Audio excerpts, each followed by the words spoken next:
السلام علیکم ورحمۃ اللہ وبرکاتہ۔ بسم اللہ الرحمن الرحیم۔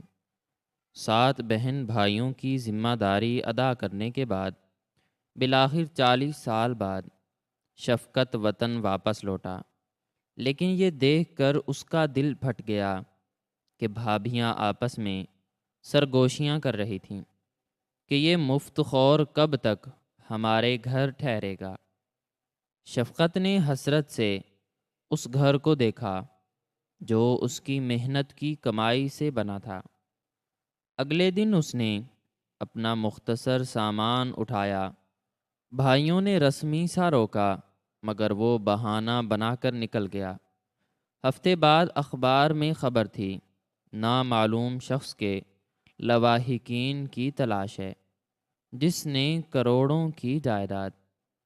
شفقت کی زندگی ایک ایسے عظیم اور بے لوث انسان کی دردناک داستان ہے جس نے اپنے وجود کو جلا کر دوسروں کے لیے روشنی کا انتظام کیا تھا، اور اپنی تمام تر ذاتی خواہشات، خوابوں اور امنگوں کو اپنے 7 چھوٹے بہن بھائیوں کی خوشی کی بھینٹ چڑھا دیا تھا۔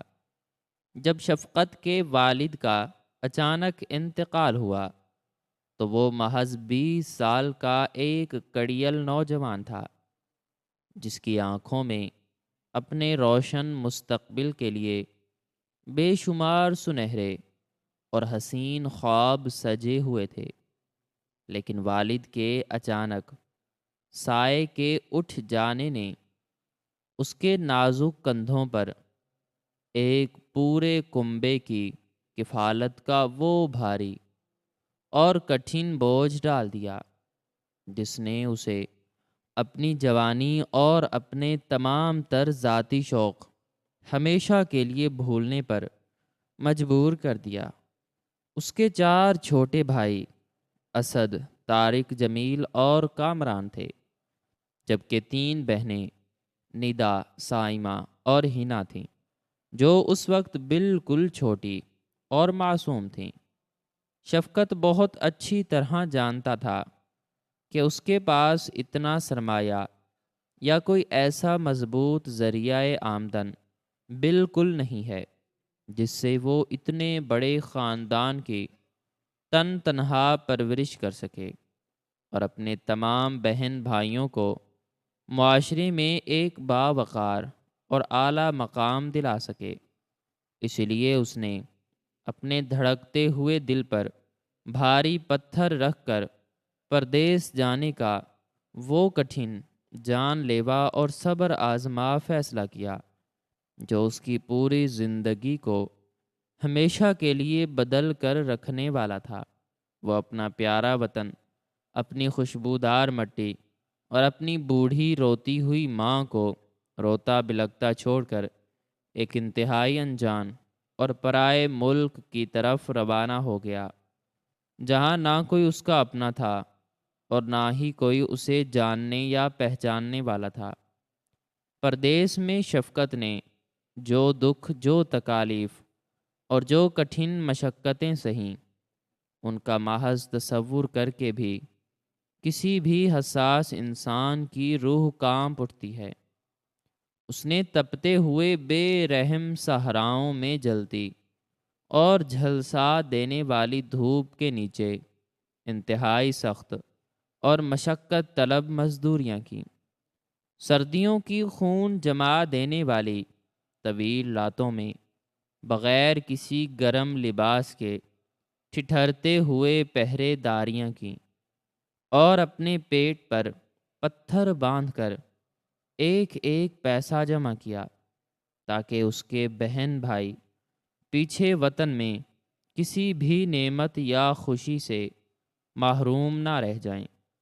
اس نے 40 سال کے اس طویل اذیت ناک اور صبر آزما عرصے میں کبھی اپنے لیے کوئی نیا لباس نہیں خریدا، کبھی کوئی لذیذ اور من پسند کھانا پیٹ بھر کر نہیں کھایا، اور نہ ہی کبھی اپنے ذاتی آرام یا تفریح کے لیے کوئی معمولی سی رقم بھی خرچ کی۔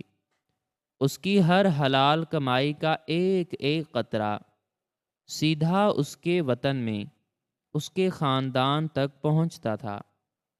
اسد نے جب اپنی اعلیٰ تعلیم حاصل کرنے کی شدید خواہش ظاہر کی تو شفقت نے راتوں کی نیندی مکمل طور پر حرام کر کے اور اپنا خون پسینہ ایک کر کے اسے خطیر رقم بھیجی۔ طارق اور جمیل نے جب اپنا الگ کاروبار شروع کرنے کا ارادہ ظاہر کیا تو شفقت نے اپنے کام کے مقررہ وقت کے علاوہ مزید اضافی وقت لگا کر اور اپنی ہڈیاں گلا کر انہیں وہ بھاری سرمایہ مہیا کیا جس سے وہ اپنا کام کھڑا کر سکیں۔ کامران کی دھوم دھام سے شادی کے لیے اس نے پردیس میں اپنے مالکان اور جاننے والوں سے بھاری قرض لیا اور پھر کئی سالوں تک دن رات ایک کر کے اس قرض کو اتارتا رہا۔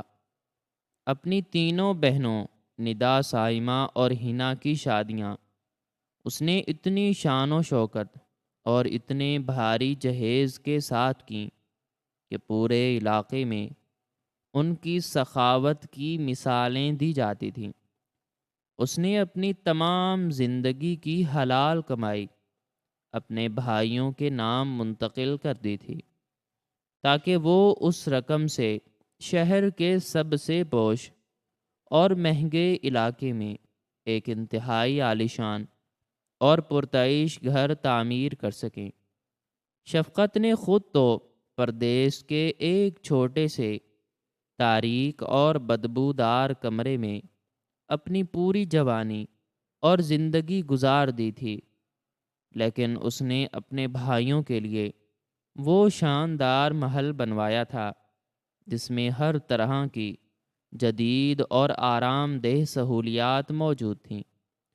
ان 40 طویل سالوں میں شفقت کبھی ایک بار بھی اپنے وطن واپس نہیں آ سکا تھا، کیونکہ ہر بار جب بھی وہ واپسی کا پختہ ارادہ کرتا تو گھر سے کسی نہ کسی بہن یا بھائی کی کوئی نئی فرمائش، کوئی بیماری کا بہانہ یا کوئی نئی ضرورت سامنے آ جاتی اور وہ اپنا وطن واپسی کا ارادہ منسوخ کر کے دوبارہ اسی سخت محنت میں جٹ جاتا، یہاں تک کہ اس کی بوڑھی اور ضعیف ماں بھی اس کا انتظار کرتے کرتے اور اس کی راہ تکتے تکتے اس فانی دنیا سے ہمیشہ کے لیے رخصت ہو گئی تھی، اور شفقت اپنی مجبوریوں اور پیسوں کی تنگی کی وجہ سے ان کے آخری دیدار اور جنازے کے لیے بھی نہیں آ سکا تھا، جس کا شدید دکھ اور پچھتاوا اس کے سینے میں ایک رستا ہوا ناسور بن کر ہمیشہ کے لیے رہ گیا تھا۔ اب 40 سال بعد جب شفقت کی عمر 60 سال سے متجاوز ہو چکی تھی، اس کے سر کے تمام بال مکمل طور پر سفید ہو چکے تھے، اس کی سیدھی کمر اب جھک گئی تھی، اس کے چہرے پر تھکاوٹ کی گہری جھریاں نمودار ہو چکی تھیں اور اس کے کانپتے ہاتھوں پر سخت محنت کے گہرے نشانات نقش ہو چکے تھے۔ تو اس نے فیصلہ کیا کہ اب اس کے تمام بہن بھائی اپنے اپنے گھروں میں مکمل طور پر خوشحال اور آباد ہیں، سب کی شادیاں ہو چکی ہیں، ان کے بچے ہیں، اور اب اسے اپنی زندگی کے باقی ماندہ چند سال اپنے ان پیاروں کے درمیان انتہائی سکون اور محبت کے ساتھ گزارنے چاہیے۔ اسے کامل یقین تھا کہ اس نے جن بہن بھائیوں کے لیے اپنی پوری زندگی، جوانی اور خوشیاں قربان کر دی ہیں، وہ اس کی واپسی پر اسے سر آنکھوں پر بٹھائیں گے، اس کے قدم چومیں گے اور اس کی اس قدر بے پناہ خدمت کریں گے کہ اس کے پردیس کے 40 سالوں کی ساری تھکاوٹ اور سارے دکھ ایک ہی پل میں دور ہو جائیں گے۔ پردیس کی وہ آخری رات شفقت کے لیے ایک عجیب سی بے چینی اور شدید خوشی کا انوکھا امتزاج تھی۔ وہ بار بار اپنے چھوٹے سے پرانے اور خستہ حال سوٹ کیس میں رکھے ہوئے ان قیمتی تحفوں کو دیکھتا تھا جو اس نے اپنی بھابھیوں اور اپنے بھتیجے بھتیجیوں کے لیے انتہائی محبت اور شوق سے خریدے تھے۔ اگلے دن جب وہ ہوائی اڈے پر اترا تو اس کی آنکھوں میں خوشی کے بے تحاشا آنسو تھے۔ اس نے جھک کر اپنے وطن کی پاک مٹی کو چوما اور ایک کرائے کی سواری لے کر سیدھا اپنے اس عالی شان گھر کی طرف روانہ ہو گیا جس کی تعمیر کے لیے اس نے اپنا خون پسینہ بہایا تھا، لیکن جس کی ایک اینٹ بھی اس نے آج تک اپنی آنکھوں سے نہیں دیکھی تھی۔ جب شفقت کی سواری اس عظیم الشان گھر کے اونچے دروازے پر رکی تو وہ اس کی خوبصورتی اور اس کی شان و شوکت دیکھ کر حیران رہ گیا۔ اس نے کانپتے ہوئے ہاتھوں سے دروازے کی گھنٹی بجائی تو کچھ دیر بعد ایک ملازم نے دروازہ کھولا اور اس بظاہر بوڑھے اور تھکے ہوئے انسان کو دیکھ کر حیرت سے پوچھا کہ وہ کون ہے۔ شفقت نے مسکراتے ہوئے اور انتہائی نرمی سے کہا کہ اندر جا کر اسد اور طارق سے کہو کہ ان کا بڑا بھائی شفقت پردیس سے آ گیا ہے۔ ملازم یہ سن کر فوراً اندر بھاگا اور کچھ ہی دیر میں اسد، طارق، جمیل اور کامران باہر آئے۔ شفقت نے روتے ہوئے اپنے بھائیوں کی طرف اپنے بازو پھیلا دیے، لیکن اسے یہ دیکھ کر انتہائی گہرا اور تکلیف دہ جھٹکا لگا کہ اس کے بھائیوں کی آنکھوں میں اس کی واپسی کی وہ خوشی اور وہ تڑپ بالکل بھی موجود نہیں تھی جس کی وہ امید لگائے بیٹھا تھا۔ انہوں نے انتہائی رسمی اور سرد مہری کے انداز میں شفقت سے گلے ملا اور اسے اندر لے گئے۔ گھر کے اندر کا ماحول کسی بادشاہ کے محل سے کم نہیں تھا۔ ہر طرف قیمتی فرنیچر اور شاندار سجاوٹ تھی۔ شفقت کی بھابیاں نازیہ، فریحہ، سلمیٰ اور صوبیہ اپنے اپنے کمروں سے باہر آئیں، لیکن انہوں نے شفقت کے بظاہر پرانے اور میلے کپڑوں کو دیکھ کر انتہائی ناگواری سے اپنے منہ بنائے اور محض رسمی طور پر سلام کر کے دوبارہ اپنے کاموں میں مصروف ہو گئیں۔ شفقت نے اپنے سوٹ کیس سے نکال کر جب وہ انہیں قیمتی تحفے پیش کیے تو انہوں نے ان تحفوں کو انتہائی حقارت سے دیکھا اور بے دلی سے ایک طرف رکھ دیا۔ شفقت کا نرم دل اس سرد اور کھردرے رویے پر اندر سے کٹ کر رہ گیا، لیکن اس نے خود کو تسلی دی کہ شاید 40 سال کے طویل عرصے کی وجہ سے ان کے درمیان تھوڑی اجنبیت آ گئی ہے اور کچھ ہی دنوں میں سب ٹھیک ہو جائے گا اور پرانی محبت لوٹ آئے گی۔ لیکن شفقت کی یہ معصوم خوش فہمی اور اس کی یہ امید بہت جلد انتہائی بے دردی سے ٹوٹنے والی تھی۔ شفقت کو گھر کے ایک انتہائی چھوٹے اور پچھلے حصے کے کمرے میں جگہ دی گئی جو بظاہر پرانے اور فالتو سامان کے لیے استعمال ہوتا تھا اور جہاں ہوا کا بھی مناسب گزر نہیں تھا۔ شفقت نے اس پر بھی کوئی اعتراض نہیں کیا اور چپ چاپ اپنا سامان وہاں رکھ کر لیٹ گیا۔ رات کے کھانے پر شفقت کو سب سے آخر میں کھانا دیا گیا، اور وہ بھی وہ روکھا سوکھا کھانا تھا جو باقی سب کے پیٹ بھر کھانے کے بعد برتنوں میں بچ گیا تھا۔ شفقت جس نے ساری زندگی ان بہن بھائیوں کو اپنے ہاتھوں سے نوالے بنا کر کھلائے تھے، آج اپنے ہی گھر میں بچا ہوا کھانا کھاتے ہوئے اپنے آنسوؤں کو بامشکل روک پا رہا تھا۔ وہ رات شفقت کے لیے بہت طویل اور بے سکون تھی۔ اس کی آنکھوں میں نیند کا نام و نشان نہیں تھا۔ اسے پیاس لگی تو وہ پانی پینے کے لیے اپنے کمرے سے باہر نکلا اور باورچی خانے کی طرف جانے لگا۔ جب وہ باورچی خانے کے بالکل قریب پہنچا تو اسے اندر سے اپنی بھابھیوں کے ہنسنے اور باتیں کرنے کی آوازیں سنائی دیں۔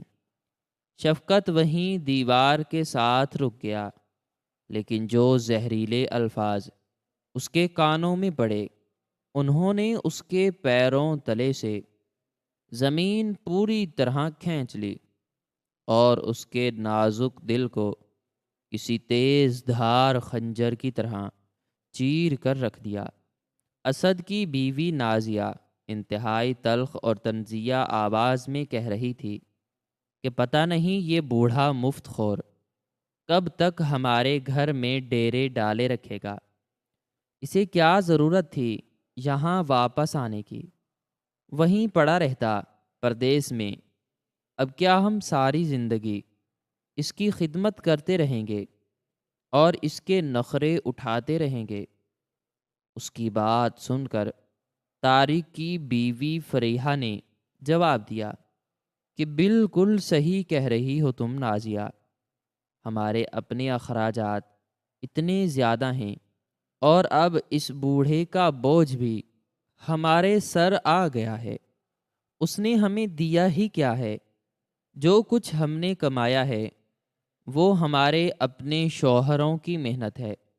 یہ تو صرف وہاں عیش کرتا رہا ہوگا، اور اب جب ہاتھ پاؤں جواب دے گئے ہیں تو ہمارے گلے پڑنے آ گیا ہے۔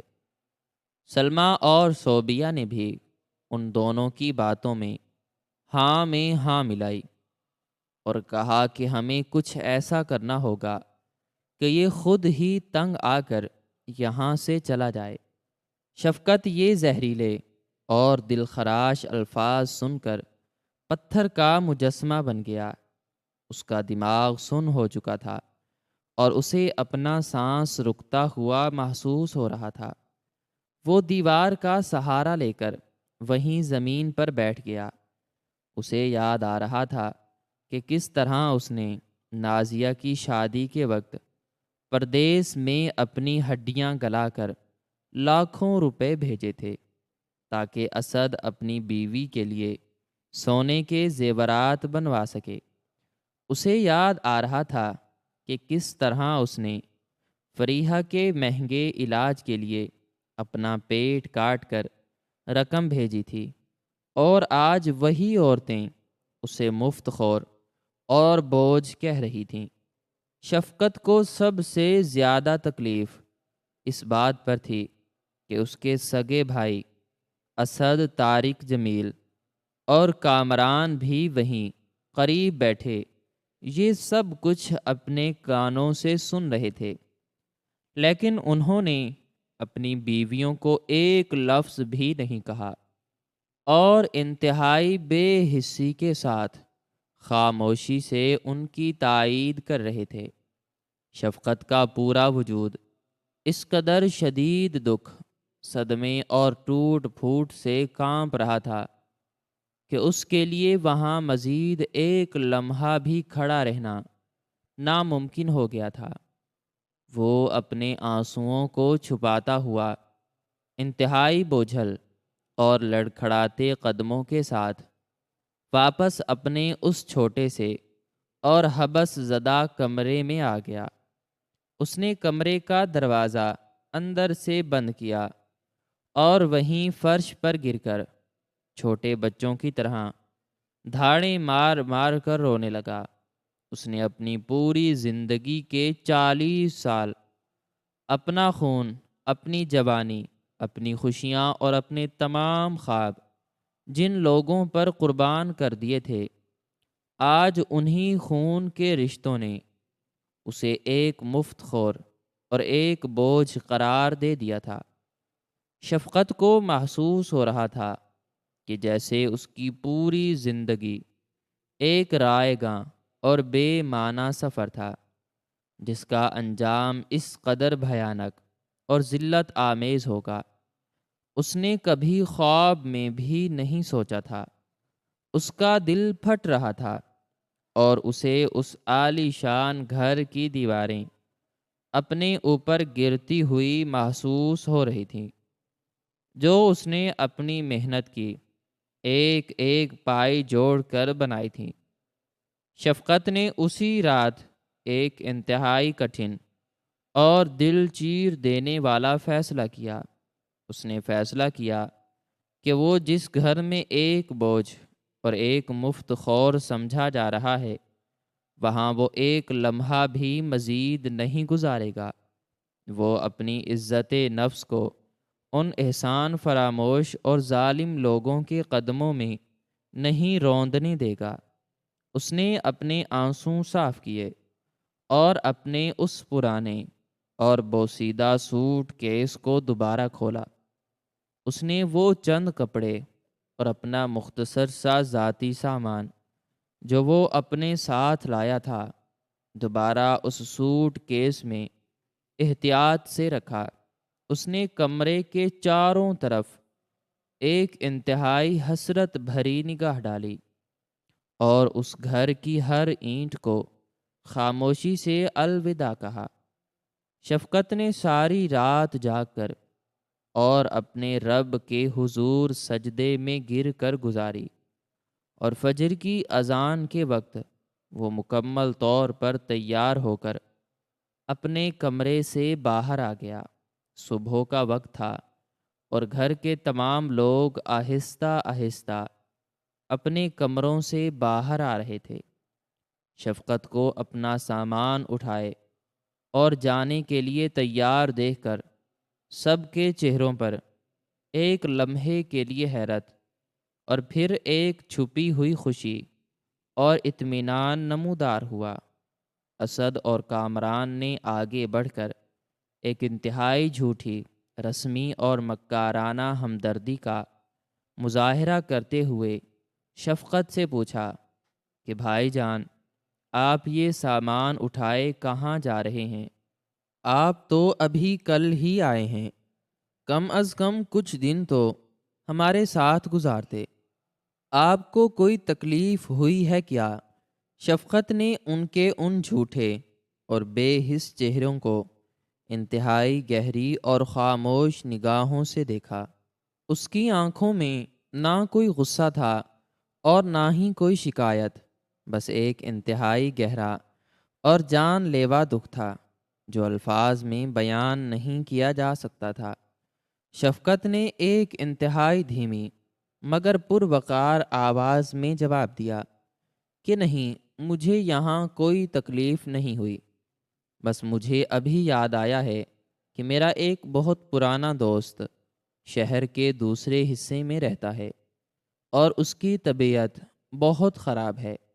مجھے اس سے ملنے اور اس کے پاس کچھ دن رہنے کے لیے جانا ہے، اس لیے میں جا رہا ہوں۔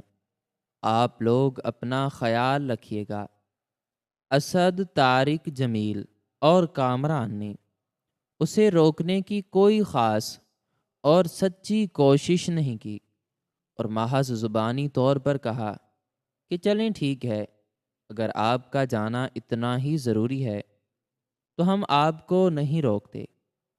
شفقت نے اپنا بھاری سوٹ کیس اٹھایا اور اس عالی شان گھر کے صدر دروازے کی طرف قدم بڑھا دیے۔ جب وہ دروازے کی دہلیز پار کر رہا تھا تو اس نے ایک آخری بار مڑ کر اس گھر کو حسرت سے دیکھا جسے اس نے اپنے خون سے سینچا تھا، لیکن آج وہ اس گھر سے ایک اجنبی اور ایک بوجھ کی طرح نکالا جا رہا تھا۔ شفقت نے انتہائی بوجھل دل کے ساتھ دروازہ کھولا اور باہر گلی میں قدم رکھ کر وہ ہمیشہ کے لیے اس گھر اور ان رشتوں سے دور چلا گیا۔ شفقت جب اس عالی شان گھر کی دہلیز پار کر کے باہر سڑک پر آیا تو اس کے قدم منو بھاری ہو چکے تھے، اور اس کا دل ایک ایسے گہرے اور تاریک دکھ میں ڈوب چکا تھا جس کا کوئی کنارہ نہیں تھا۔ اس نے 40 سال تک جس خاندان کے لیے اپنا خون پسینہ ایک کیا تھا، آج اسی خاندان نے اسے ایک لمحے میں بیگانہ اور بوجھ قرار دے دیا تھا۔ وہ شہر کی ان سڑکوں پر بے مقصد اور ویران قدموں کے ساتھ چلتا رہا جہاں اس نے اپنے لڑکپن کے دن گزارے تھے، لیکن اب یہ شہر اسے بالکل اجنبی اور پرایا لگ رہا تھا۔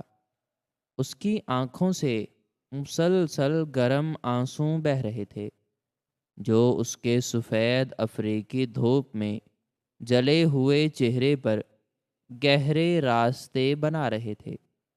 اسے بار بار اپنی بھابھیوں کے وہ طنزیہ اور زہریلے الفاظ یاد آ رہے تھے جو انہوں نے رات کی تاریکی میں باورچی خانے میں ادا کیے تھے، اور جن الفاظ پر اس کے سگے بھائیوں نے خاموشی کی مہر لگا کر اپنی بے حسی اور احسان فراموشی کا ثبوت دیا تھا۔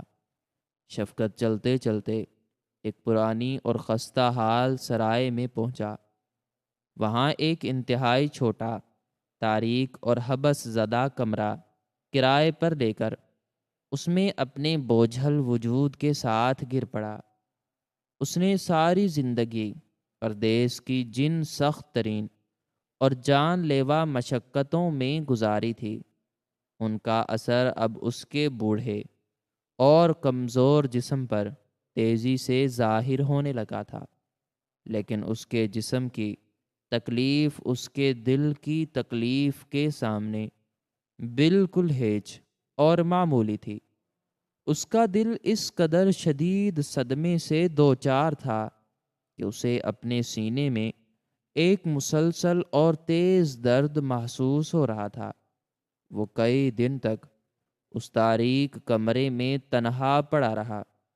اس نے نہ کچھ کھایا اور نہ ہی پانی کا ایک گھونٹ پیا، بس اپنی پرانی یادوں اور اپنے بہن بھائیوں کی بے رخی کے کرب میں سلگتا رہا۔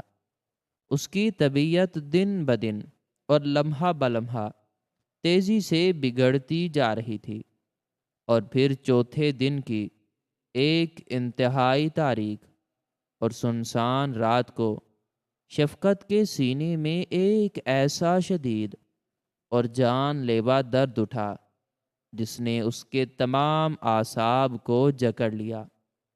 اس نے کانپتے ہوئے ہاتھوں سے اپنے سینے کو پکڑا اور مدد کے لیے پکارنا چاہا، لیکن اس کی آواز اس کے خشک اور پیاسے گلے میں ہی گھٹ کر رہ گئی، اور اس بے لوث عظیم اور قربانیاں دینے والے انسان کی روح اس تنہا اور تاریک کمرے میں پرواز کر گئی۔ اس نے اپنی آخری سانسوں میں بھی اپنے انہی ظالم اور بے حس بہن بھائیوں کو یاد کیا ہوگا جن کے لیے اس نے اپنی پوری زندگی ایک بھٹی میں جلا دی تھی۔ اگلی صبح جب سرائے کے مالک نے دروازہ کھولا تو شفقت کو مردہ حالت میں پایا۔ مالک نے فوراً قانون نافذ کرنے والے ادارے کو اطلاع دی، اور اہلکاروں نے آ کر اس لاوارث لاش کو قبضے میں لے کر سرکاری ہسپتال کے سرد خانے میں منتقل کر دیا۔ شفقت کے پرانے سوٹ کیس اور اس کے کپڑوں سے اہلکاروں کو کچھ انتہائی اہم اور قیمتی قانونی کاغذات اور ایک وصیت نامہ ملا، لیکن اس میں اس گھر کا کوئی پتہ درج نہیں تھا۔ بس ایک ہدایت نامہ موجود تھا جس پر عمل کرتے ہوئے اہلکاروں نے اسے چند دن تک سرد خانے میں رکھا اور پھر شہر کے تمام بڑے اخبارات میں ایک انتہائی نمایاں اور بڑی خبر چھپائی۔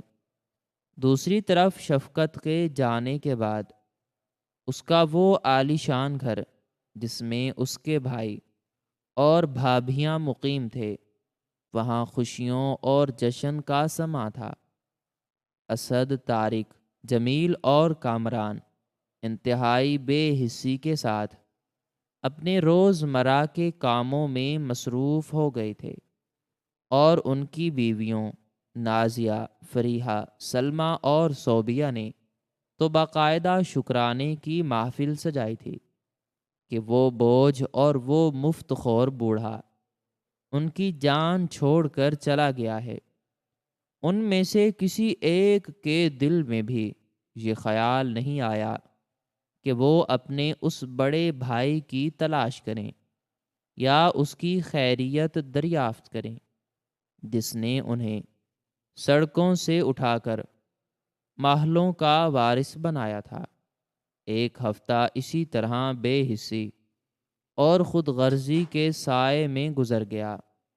ایک دن صبح کے وقت اسد اپنے شاندار اور پرتعیش کمرے میں بیٹھا چائے کے گھونٹ بھرتے ہوئے روزنامہ اخبار پڑھ رہا تھا کہ اچانک اس کی نظر اخبار کے پہلے صفحے پر موجود ایک انتہائی نمایاں اور بڑی سرخی پر پڑی، جس میں لکھا تھا کہ ایک نامعلوم شخص کے لواحقین کی تلاش ہے جس نے اپنے پیچھے کروڑوں روپے کی جائیداد اور بینک میں بے تحاشا دولت چھوڑی ہے۔ اسد نے حیرت اور تجسس سے اس خبر کی مکمل تفصیل پڑھنا شروع کی۔ خبر میں اس نامعلوم شخص کا حلیہ، اس کی عمر اور اس کے پاس موجود ایک پرانے سوٹ کیس کا ذکر تھا، اور یہ بھی لکھا تھا کہ یہ شخص 40 سال بعد پردیس سے واپس آیا تھا اور اس کے پاس بیرون ملک کی بہت سی دستاویزات موجود تھیں۔ یہ تمام تفصیلات پڑھ کر اسد کا ماتھا ٹھنکا اور اس کے دل کی دھڑکنیں انتہائی تیزی سے چلنے لگیں۔ اس نے فوراً اپنے بھائیوں طارق، جمیل اور کامران کو آواز دے کر اپنے پاس بلایا اور انہیں وہ اخبار دکھایا۔ چاروں بھائیوں نے جب وہ خبر اور اس میں درج حلیہ اور پردیس سے واپسی کا ذکر پڑھا تو ان پر یہ حقیقت پوری طرح واضح ہو گئی کہ یہ نامعلوم لاش کسی اور کی نہیں بلکہ ان کے اپنے بڑے بھائی شفقت کی ہے۔ لیکن اس حقیقت کو جاننے کے بعد ان بھائیوں کے دلوں میں کوئی دکھ، کوئی صدمہ یا کوئی رنج پیدا نہیں ہوا، بلکہ ان کی آنکھوں میں اور ان کے چہروں پر ایک انتہائی مکارانہ اور ہوس زدہ چمک نمودار ہو گئی، جو کروڑوں روپے کی جائیداد کا ذکر پڑھ کر ان کے دلوں میں جاگ اٹھی تھی۔ وہ آپس میں انتہائی خوشی اور لالچ بھرے انداز میں سرگوشیاں کرنے لگے کہ انہیں تو معلوم ہی نہیں تھا کہ اس بوڑھے کے پاس اتنی بے تحاشا دولت اور جائیداد موجود ہے۔ وہ تو اسے ایک مفلس اور کنگال انسان سمجھ رہے تھے۔ نازیہ اور فریحہ نے جب یہ خبر سنی تو وہ بھی دوڑتی ہوئی وہاں آ گئیں اور خوشی سے پاگل ہونے لگیں۔ نازیہ نے کہا کہ دیکھا، میں نہ کہتی تھی کہ اس نے پردیس میں بہت مال بنایا ہوگا، اب وہ ساری کروڑوں کی جائیداد ہماری ہے، ہم اس دولت سے مزید گاڑیاں خریدیں گے اور اپنے کاروبار کو پورے ملک میں پھیلائیں گے۔ ان ظالم اور احسان فراموش رشتوں نے شفقت کی موت کا ماتم کرنے کے بجائے اس کی دولت کے بٹوارے کے خواب دیکھنے شروع کر دیے۔ چاروں بھائیوں نے فوراً اپنے انتہائی قیمتی لباس پہنے اور ایک شاندار گاڑی میں سوار ہو کر سیدھے اس سرکاری ہسپتال کی طرف روانہ ہو گئے جس کا پتہ اخبار میں درج تھا۔ راستے بھر وہ آپس میں یہی منصوبہ بندی کرتے رہے کہ وہ کس طرح اس ساری جائیداد کو اپنے نام منتقل کروائیں گے اور قانونی تقاضوں کو کس طرح پورا کریں گے۔ ہسپتال پہنچ کر انہوں نے متعلقہ اہلکاروں سے رابطہ کیا اور اپنے آپ کو اس نامعلوم شخص کے حقیقی وارث اور سگے بھائی قرار دیا۔ اہلکار انہیں تصدیق کے لیے اس سرد خانے میں لے گئے جہاں شفقت کی لاش ایک برف کی طرح ٹھنڈے اور بے رحم سٹریچر پر پڑی تھی۔ جب اہلکار نے شفقت کے چہرے سے سفید کپڑا ہٹایا تو بھائیوں نے فوراً سے پہچان لیا اور دنیا والوں کی آنکھوں میں دھول جھونکنے کے لیے انتہائی مکارانہ اور جھوٹے آنسو بہانے کا ڈرامہ شروع کر دیا۔ وہ شفقت کی لاش پر گر کر جھوٹ موٹ کا رونے لگے اور کہنے لگے کہ ہمارے پیارے بھائی، تم ہمیں اس طرح اچانک چھوڑ کر کیوں چلے گئے؟ اہلکاروں نے ان کی اس جھوٹی اداکاری کو سچ سمجھا اور انہیں تسلی دی۔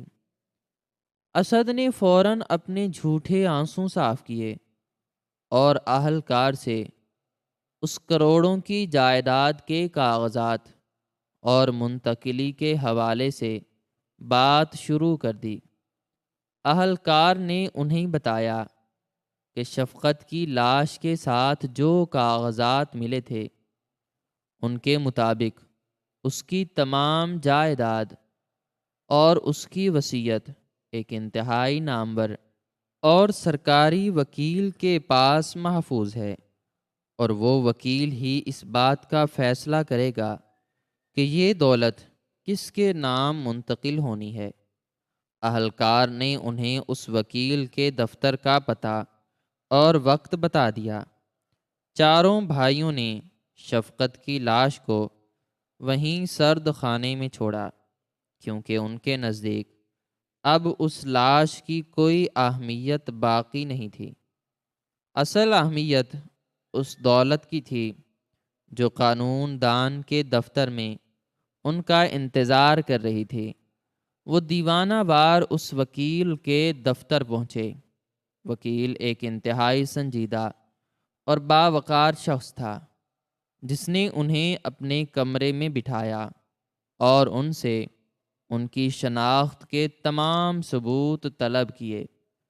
چاروں بھائیوں نے اپنے شناختی کارڈ اور شفقت کے ساتھ اپنے خونی رشتے کے تمام کاغذات پیش کیے اور بے تابی سے اس کروڑوں کی جائیداد کے اپنے نام ہونے کا مطالبہ کرنے لگے۔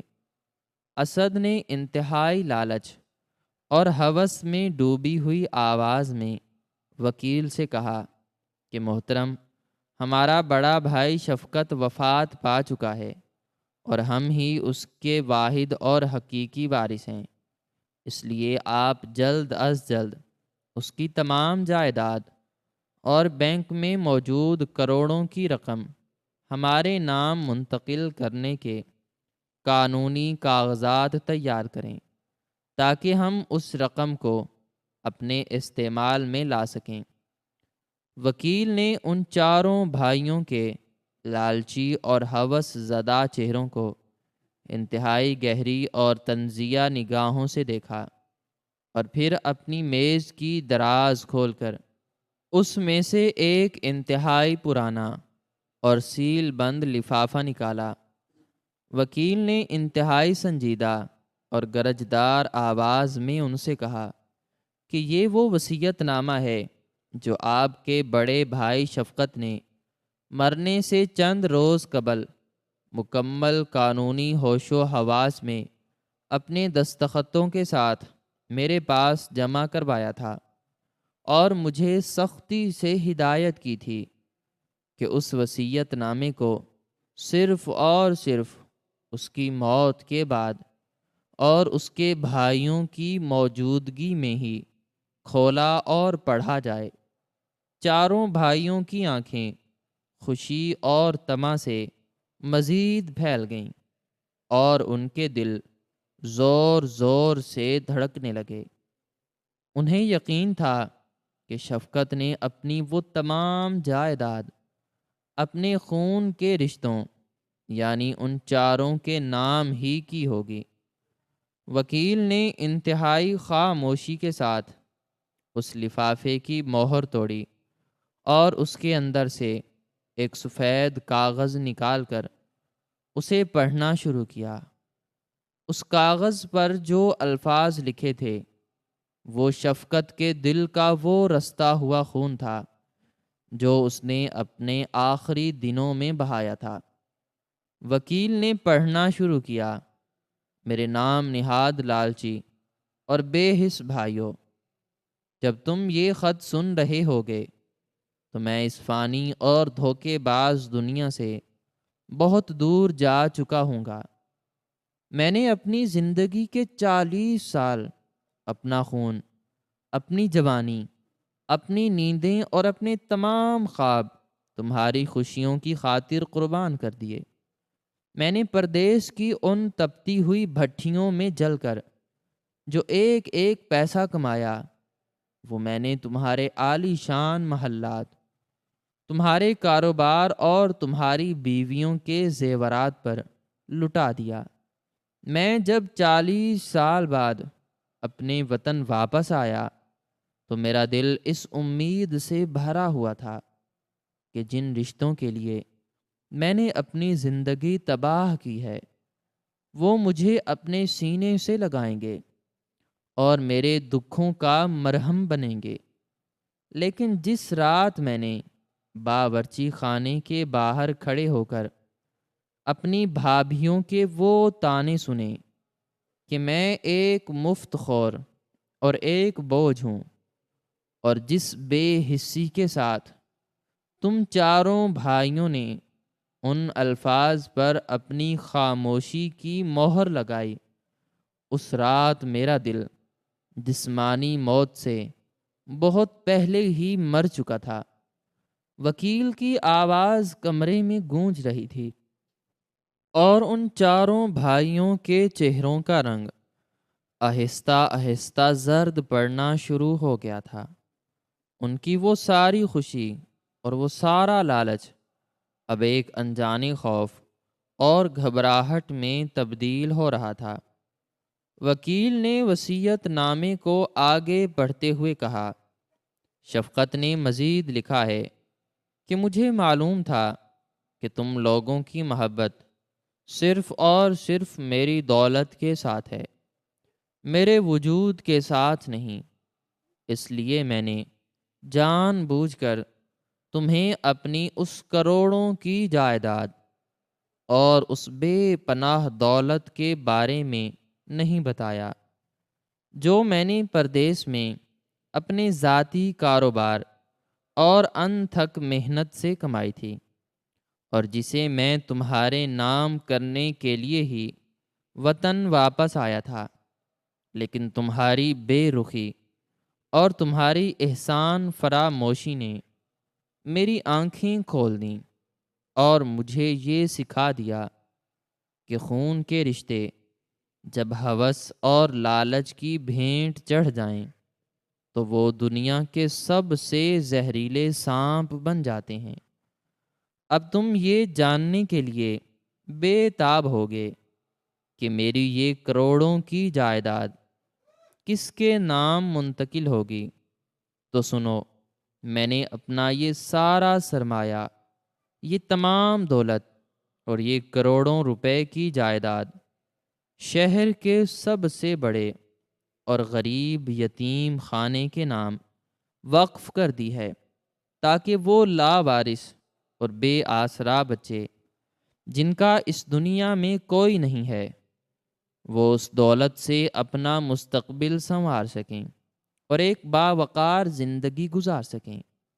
میں نے وکیل کو یہ خصوصی ہدایت کی تھی کہ میری موت کے بعد اخبار میں اس جائیداد کا اشتہار ضرور دیا جائے، تاکہ تم جیسے لالچی اور ہوس زدہ لوگ میری لاش ڈھونڈتے ہوئے یہاں تک پہنچیں، اور پھر تمہیں اس بات کا احساس دلایا جا سکے کہ جس بڑے بھائی کو تم ایک مفت خور اور ایک بوجھ سمجھ کر گھر سے نکالنے کے منصوبے بنا رہے تھے، وہ تمہیں راتوں رات اس شہر کا سب سے بڑا کروڑ پتی بنا سکتا تھا۔ لیکن اب تم سب میری اس حلال اور بے پناہ دولت کی ایک حقیر پائی اور ایک چھوٹے سے سکے کے بھی قطعی طور پر حقدار نہیں ہو۔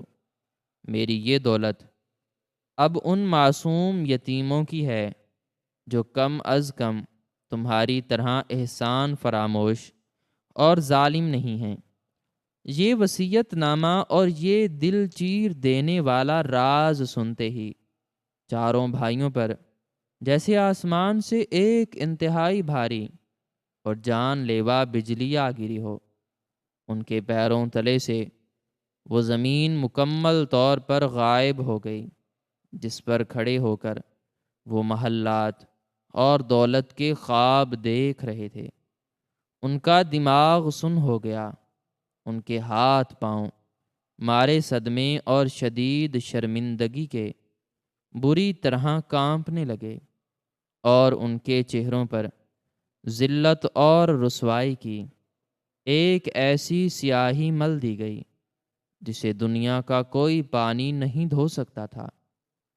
انہیں محسوس ہو رہا تھا کہ جیسے کسی نے ان کے دلوں کو نکال کر آگ میں پھینک دیا ہو۔ وہ کروڑوں کی جائیداد جو ان کی دسترست میں ہو سکتی تھی، ان کے اپنے ہی غرور، ان کی اپنی ہی طمع اور ان کی اپنی ہی بے حسی کی وجہ سے ہمیشہ کے لیے ان کے ہاتھوں سے چھن چکی تھی۔ اسد، طارق، جمیل اور کامران وہیں وکیل کے دفتر کے فرش پر گھٹنوں کے بل گر پڑے اور دھاڑی مار مار کر رونے لگے، لیکن ان کا یہ رونا اب اپنے بھائی شفقت کی موت کا ماتم نہیں تھا، بلکہ ان کی یہ گریہ زاری ان کی اپنی بربادی، اپنی ذلت اور اپنے اس ناقابل تلافی نقصان پر تھی جس کا ازالہ اب قیامت تک ممکن نہیں تھا۔ وکیل نے انتہائی حقارت اور غصے سے ان چاروں کو دیکھا اور کہا کہ اب تم لوگ یہاں سے دفع ہو جاؤ، کیونکہ تم نے اس عظیم انسان کی قربانیوں کا جو صلہ دیا ہے، اس کے بعد تم انسان کہلانے کے لائق بھی نہیں ہو۔ یہ دولت اب مکمل طور پر یتیم خانے کے قانونی قبضے میں ہے، اور تم لوگ ساری زندگی اپنے اس گھناؤنے فعل پر پچھتاتے رہو گے۔ بھائیوں کو وکیل کے دفتر سے انتہائی ذلیل و خوار کر کے نکال دیا گیا، اور جب وہ خالی ہاتھ اور منہ لٹکائے اپنے گھر واپس پہنچے تو ان کی بیویوں نازیہ، فریحہ، سلمیٰ اور صوبیہ کو بھی اس ہولناک سچائی کا علم ہوا۔ وہ عورتیں جو کچھ دیر پہلے تک مزید سونے کے زیورات اور نئی گاڑیوں کے خواب دیکھ رہی تھیں، اب وہیں صحن میں بیٹھ کر اپنے سر پیٹنے لگیں اور ماتم کرنے لگیں۔ اس عالی شان گھر کی دیواریں جو شفقت کی محنت سے بنی تھیں اب انہیں کاٹنے کو دوڑ رہی تھیں۔ ان کے دلوں پر ایک ایسا بوجھ اور ایسا عذاب مسلط ہو چکا تھا جو انہیں مرتے دم تک چین کی نیند نہیں سونے دے گا۔ انہیں رہ رہ کر شفقت کا وہ اداس چہرہ، وہ رات کا بچا ہوا کھانا اور اس کا وہ پرانا سوٹ کیس یاد آ رہا تھا، اور انہیں یہ احساس اندر ہی اندر کھا رہا تھا کہ انہوں نے ایک ہیرے کو پتھر سمجھ کر ٹھکرا دیا، اور اب ان کی جھولی میں سوائے پچھتاوے کی راکھ کے اور کچھ نہیں بچا تھا۔ شفقت نے اپنی موت کے بعد بھی انہیں ایک ایسا عبرتناک اور دردناک سبق سکھایا تھا کہ اب وہ ساری زندگی نہ تو کسی کو منہ دکھانے کے قابل رہے تھے اور نہ ہی خود کو کبھی معاف کر سکتے تھے۔ ان کا اپنا ضمیر ہی ان کا سب سے بڑا قیدی اور ظالم جلاد بن چکا تھا، اور یوں لالچ، بے حسی اور طمع کا وہ مکروہ کھیل اپنے انتہائی عبرت انگیز اور شرمناک انجام کو پہنچا، جبکہ شفقت کی قربانیاں ان یتیم بچوں کی مسکراہٹوں میں ہمیشہ کے لیے امر ہو گئیں۔ خون کے رشتے اور خلوص دنیا کی کسی بھی دولت یا جائیداد سے بہت زیادہ قیمتی اور انمول ہوتے ہیں۔ جب انسان اپنی ہوس، لالچ اور مال کی اندھی محبت میں گرفتار ہو کر اپنے محسنوں اور خونی رشتوں کی قربانیوں کو فراموش کر دیتا ہے تو اس کا انجام انتہائی ذلت آمیز اور رسوا کن ہوتا ہے۔ شفقت نے اپنی پوری جوانی اور خوشیاں اپنے بہن بھائیوں کے روشن مستقبل کے لیے قربان کر دیں، لیکن بدلے میں اسے صرف بے حسی، طعنے اور احسان فراموشی ملی۔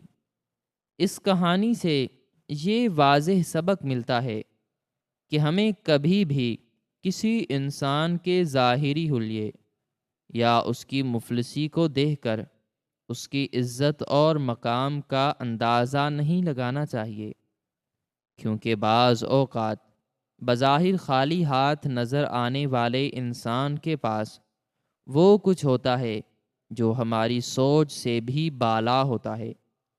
بہن بھائیوں کا لالچ اس بات کا عکاس ہے کہ جب رشتوں کی بنیاد صرف پیسوں پر رکھی جائے تو وہ رشتے کھوکھلے اور بے جان ہو جاتے ہیں۔ شفقت کا اپنی تمام تر حلال کمائی اور کروڑوں روپے کی جائیداد کو یتیم خانے کے نام وقف کر دینا دراصل بے حس رشتوں کے منہ پر ایک تاحیات یاد رہنے والا تمانچہ ہے، جو یہ ثابت کرتا ہے کہ سچی ہمدردی اور احساس ان لوگوں میں زیادہ ہوتا ہے جو خود محرومیوں کا شکار ہوں۔